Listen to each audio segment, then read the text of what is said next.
عليكم السلام أحبتي. أهلا وسهلا بكم في برنامجكم لحظات قرآنية، وهذه الحلقة رقم 856، ولا زلنا في مستحق الصدقة الرسمي في قول سبحانه وتعالى: إنما الصدقات للفقراء والمساكين والعاملين عليها. ده تعرضنا لهم بعد كده، والمؤلفة قلوبهم. الشيء المشهور بقى ان اقول لك المؤلفه قلوبهم، يعني الناس اللي هم الكفار اللي هم دخلوا في الاسلام، وبعدين بعد كده بنديهم فلوس، وان فلان من الناس كان النبي بيديله فلوس، وبعدين بعد كده جه بده ياخد فلوس تانية. عمر بن الخطاب قال له: لا، ده ان الله اعز الاسلام بغيرك. قال: هرتد. قال له: لو ارتديت هموتك. القصص الهجص دي. لا يا اخوان، المؤلفه قلوبهم ده موضوع تاني خالص. المؤلفة قلوبهم يعني يعبر عنه بهذه القصة التاريخية التي ذكرها يعني ابن الجوزي في المنتظم، عن وجود سلطان كردي كان يحكم في منطقة ديار بكر وميار فرقين، منطقة بتقوم فيها الدول وتسقط بسهولة جدا. ومع ذلك هذا الرجل نفذ موضوع المؤلفة قلوبهم. نفذه ازاي؟ قال لك ان هو اسمه احمد بن مروان ابو نصر الكردي، صاحب ديار بكر ومياه فرقين. ده اللي هو يعني توفى 453 حسب ما يذكر ابن الجوزي في المنتظم. بيقول لك: عمر الثغور وضبطها. الثغور اللي هي القواعد الحربية يعني.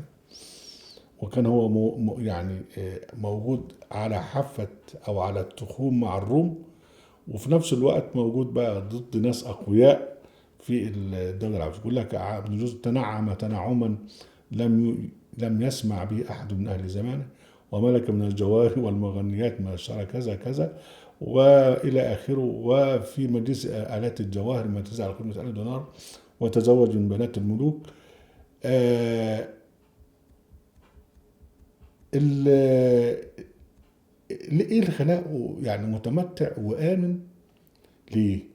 قال لك: كان إذا قصده عدو يقول: كم يلزمني من النفقة على قتال هذا؟ فإذا قالوا 50,000 بعث بهذا القدر إلى هذا العدو. قال له: يعني أنت يعني هتحاربني وأحاربك وتخسر وأخسر، أنت عايز كام؟ أدي خد 50,000 دينار وبالسلامة. يعني إذا بقى دام احتفاظه بجيش قوي رادع، يعني عنده جيش قوي ورادع. ومع ذلك بقى اي واحد بيطمع يقول له: يعني انت عايز كام؟ خلاص خد يا عم فلوس اهيت.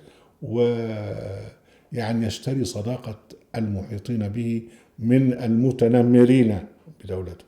يقول لك: بعت السلطان طغر البك هدايا عظيمة، منها الجبل إلى قوت إذا كان لبني بويه، وابتاعه من ورث الملك المنصور بن أبي طاهر، وأنفذ مع ذلك 100,000 دينار عينا. بعت السلطان طغر البك اللي هو السلجوقي المبالغ ده كله علشان خاطر إيه؟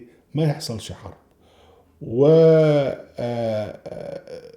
طبعا هو عايش في امن وفي سلام، وبنام عاش في امن وسلام. البلد بتاعته ازدهرت، ورجت الاسعار في زمانه، وتظاهر الناس بالاموال، ووفد اليه الشعراء، وسكن عنده العلماء والزهاد. وبعدين حتى بلغوا ان الطور في الشتاء تخرج من الجبال القرى فتصاد، يعني يصطادها الناس. فتقدم، اي امر بفتح الاهراء اللي هي مخازن الغلال، الشون بتاعت الغلال، ونطرح فيها من الحب ما يشبعها، يعني حتى اكرم الطيور عشان خاطر ما تروحش بعيد، وعشان خاطر مش حد يصطادها. وعاش الى ان بلغ 80 سنه، وحكم 52 سنه في اماره مؤقته يعني. لكن استطاع ان هو ينجو من كل المحن بحكايه المؤلفه قلوبه. جيش قوي، وبعدين بعد كده انت عايز تحاربني يا عم؟ طب ماشي، يبعت لده فلوس، يبعت لده، يشتري ود الناس، او يؤلف قلوب الحكام من حوله. هنا بقى الراجل ده عبقري جدا، لانه هو يعني طبق قوله سبحانه وتعالى: واعدوا لهم ما استطعتم من قوه ومن رباط الخيل ترهبون به عدو الله وعدوكم.